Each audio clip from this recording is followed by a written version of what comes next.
Good afternoon. Let's get this party started, right? Welcome. I'm so just excited and thrilled to see all of you here, and it's really cool to have this program. Actually, this is our inaugural 5 Under 35 program, and today we're looking forward to hearing from 5 alumni who all traveled different paths to come to Michigan Tech, and have all been on different journeys since. They've had incredible stories, and today we're here to celebrate their accomplishments, their stories, and the distinction that they bring to Michigan Tech, and the impact that they have on their communities, the nation, and our world. This initiative has been in the works for over 2 years, and some backstage would indicate it's probably even been longer than that, and we're excited to actually see it come to fruition. As a matter of fact, we started conversations with a number of the people back behind stage that are here to share their stories with you a while ago, and they're beyond that 35 threshold, so we'll say #tenacity to that, okay? So when we bring groups like this together, our goal is to highlight a diversity of perspectives and disciplines. And our alumni represent a wide variety of racial, ethnic, spiritual, and gender identities from all over the world. We recognize that here today, that we have a variety of views and disciplines, but we're also missing representation from some, and that means that we're missing some voices and perspectives. So I and my colleagues are committed that in the future, making sure that this doesn't happen again, and we need your help, and so we invite nominations after today's program to share names of people that you think would be good for us to bring in the future. Our event this afternoon is modeled after a TEDx type program. So we will introduce each participant. We'll have them come out on the stage and have time to share their story. After all the participants are done, we'll invite them back up on stage for some Q&A. We also have a number of gifts, door prizes to give away for students. When you tapped in today, you're eligible. And so we have an Apple Watch, a Chromebook, and 5 $50 gift certificates. So maybe something for the holidays or something for yourself. With that, I'd like to introduce our first guest. So Ben Almquist came to Michigan Tech because of the amount of time a professor spent with him, and I'm guessing that some of you may feel similarly. So he also came because of the welcoming environment and the beauty of the Keweenaw. Upon graduating from Michigan Tech, Ben headed off to Stanford, where he completed his master's and PhDs in material science. While there, he worked on nanotechnology-based approaches for seamlessly integrating cells with computer chips. His research resulted in him receiving the Material Science Research Society's Gold Award, which is the top honor for material science PhD students in America. In addition to his work at Stanford, Ben completed a postdoc at MIT, where he was a fellow for the Koch Institute for Integrative Cancer Research, the Institute for Soldier Nanotechnologies, and the Department of Chemical Engineering. In 2016, Ben received Michigan Tech's Outstanding Young Alumni Award. While at Tech, Ben participated in study abroad in Glasgow, Scotland. Little did he know that he would end up back in the UP as a professor at Imperial College London over a decade later. Please join me in welcoming Dr. Ben Almquist.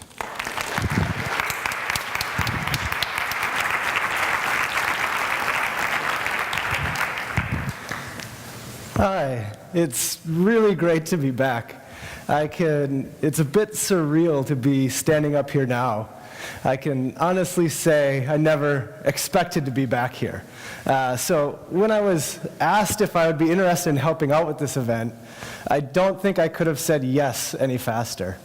Of course, at that point, it was over a year away, which means that at the time, I didn't realize exactly how much there is that I could say, which also makes it really hard to know where to start. So an easy place would be with one of those facts of life that I learned during my time at Tech. A favorite of mine came shortly after my first exam and was explained using 4 simple words. You can't curve zeros. Welcome to Michigan Tech. Don't worry though. I was invited back for this event, which means that something must have gone right. So, as Les alluded to, 4 years after I started at Tech, I began my PhD at Stanford, followed by several years at MIT before starting my current position as a professor at Imperial College London. But trying to figure out exactly how to explain the impact that Michigan Tech has had on my career, it's hard to know exactly where to begin. So, after many hours of thinking, I may have managed to come up with a nice, concise description. Michigan Tech made me a baby. Now, before you get the wrong impression, I don't mean that Michigan Tech made me cry for the comforting embrace of my mother. Although after that first exam, it wouldn't be a bad assumption. What I mean is that Michigan Tech made me curious. Really, really curious. This is probably best demonstrated by an example from my research group. On any given day, one of my students will be trying to figure out how metals such as gold catalyze the etching of silicon in reactive plasmas, while another one will be riding the London Underground back to lab with an amputated foot so that she can isolate cells from a diabetic ulcer. Not the most intuitive combination. You'll have to take my word for it, but I promise you that there is a tangible link between these two projects because of unrelenting curiosity. But curiosity is a curious thing. We're all born with it, but it doesn't always stick around. Kids are as curious as they come, constantly asking why, trying to decipher the world around them. Recently, I found myself trying to explain to my daughter how sound works. Unsurprisingly for a 3-year-old, after I gave her a detailed, age-appropriate answer, her next question was why. It's a simple question, but one that's all too easy to stop asking. Of course, since you're here at Tech, this certainly isn't a problem for you. What is special about Tech, though, is that it has a way of making it stick. I mean, really, really stick. Enterprise programs, senior design, undergraduate research, internships and co-ops, design competitions, the list goes on and on, all help foster Tech's unique brand of curiosity. And that's a good thing. There's a lot of talk these days about the fourth industrial revolution, and a lot of press dedicated to the impact that artificial intelligence and big data will have on our everyday lives. It's bigger than that, though. The fourth industrial revolution is about the fusing together of the physical, digital, and biological worlds at a rapidly, exponentially increasing pace. This rapid advancement is unprecedented in human history and has the potential to drive huge changes to the way we live and work. Sooner than you think, self-driving cars will make driving a hobby. Augmented reality will fundamentally change the way we interact with the world around us by enabling us to simultaneously experience both the physical and digital worlds. And synthetic biology will redefine the ways we think about manufacturing. Because of this, it's becoming more and more important to rapidly gain new skills and move with the times. And Tech's brand of curiosity is what you need to thrive. Let's call it tenacious curiosity. So, what do I mean by tenacious curiosity? I've been a professor now for about 4 years at a university that's generally regarded as one of the top 10 in the world. Our goal is to push the boundaries of what we think is possible, and we have a pretty good track record of making it happen. But my job is one of constant failure and rejection. Between research grants, papers describing our newest findings, and ambitious goals, it's easy to create an impressive track record of what could have been.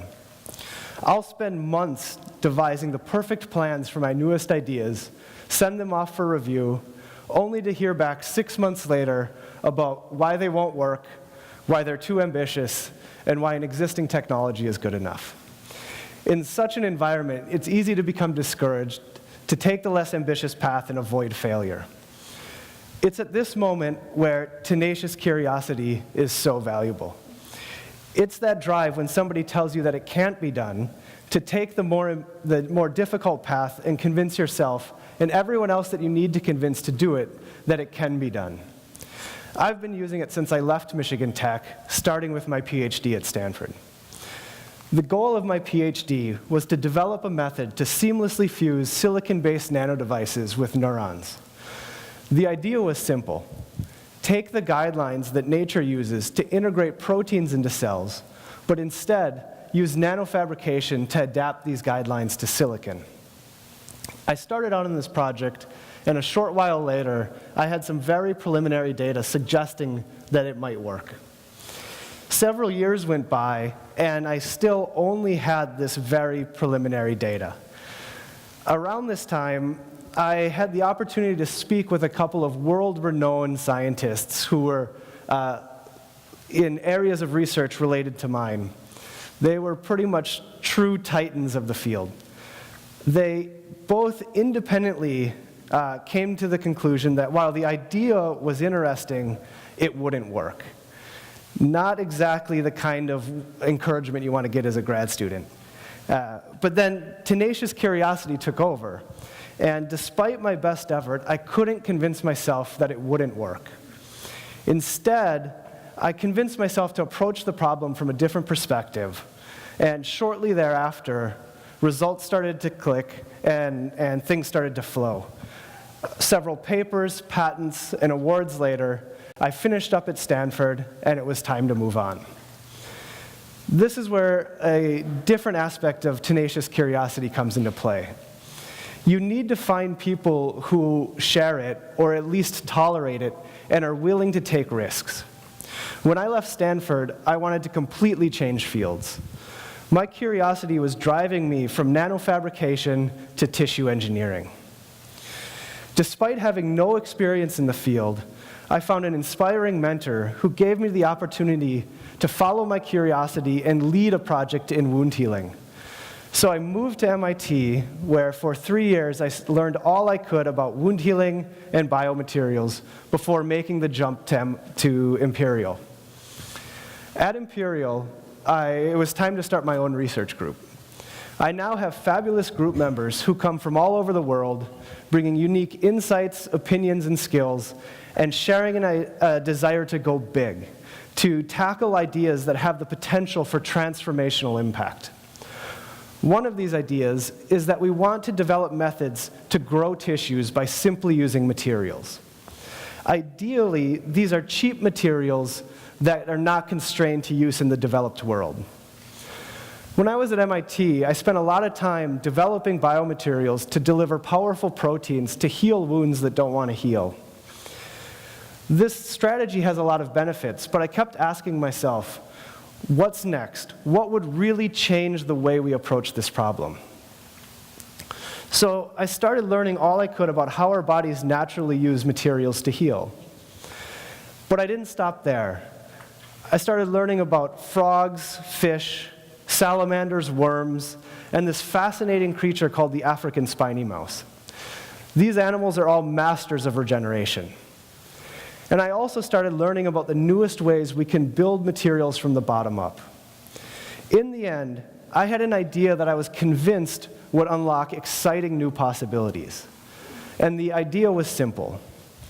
Take a biological principle that's used during wound healing in creatures ranging from humans to sea sponges and engineer a new version, not using biology, but using DNA as a programmable material to build with. This would provide an elegant solution to a long-standing problem. Unfortunately, not everyone agreed. Attempts to fund this research failed over and over again. So did our initial attempts to prove that it works. But then Tenacious Curiosity took over. I convinced myself, and more importantly my student, that there was no reason that it wouldn't work. I reworked how I explained the idea, and my student kept pushing for that critical proof. It's been several years now since we first started this project, and the Tenacious Curiosity has paid off. The idea is now supported by an ambitious Blue Skies research grant due to the potential to be a transformational technology. Patents have been filed, my team has proved that it works, and I'm beginning discussions to start a company. And the path to this point can all be traced back to Michigan Tech. I had the opportunity to visit Tech 2 years ago for the Alumni Awards banquet, And at the time, I said that tech teaches you to think and to learn, and with that, you can be unstoppable. And it's these two ideas that underpin Tenacious Curiosity. Tech teaches you to break down problems, identify solutions, and create opportunities. It provides the experience to know an ambitious and realistic idea from a dead end. And tech teaches you to embrace failure, learn from it, and use it to your advantage. And this last point is critical, because without embracing and expecting failure, it's impossible to have innovation. But this last part can be hard. In a world that many times demands success and stigmatizes failure, it can be hard to follow your tenacious curiosity. It can be mentally challenging. Recently, I had the opportunity to give a talk with one of the alums from my department at Imperial, who's gone on to launch a successful startup company. When he was asked what his biggest piece of advice is for aspiring entrepreneurs, it's not what you might expect. It was to work to become mentally healthy. The world moves faster and faster every day, expectations are high, and stories of success are everywhere. Being mentally healthy allows you to embrace failure, follow your tenacious curiosity, and enjoy the ride. And this last part is where Michigan Tech might be at its best. Tucked away here in the snow, Tech has created something special. It's created a family that supports you, encourages you, and will bend over backwards to help you achieve your goals. It doesn't matter whether it's now or 30 years into the future. Knowing that, you can be unstoppable. All you have to do is stay curious and stay crazy smart. Thank you.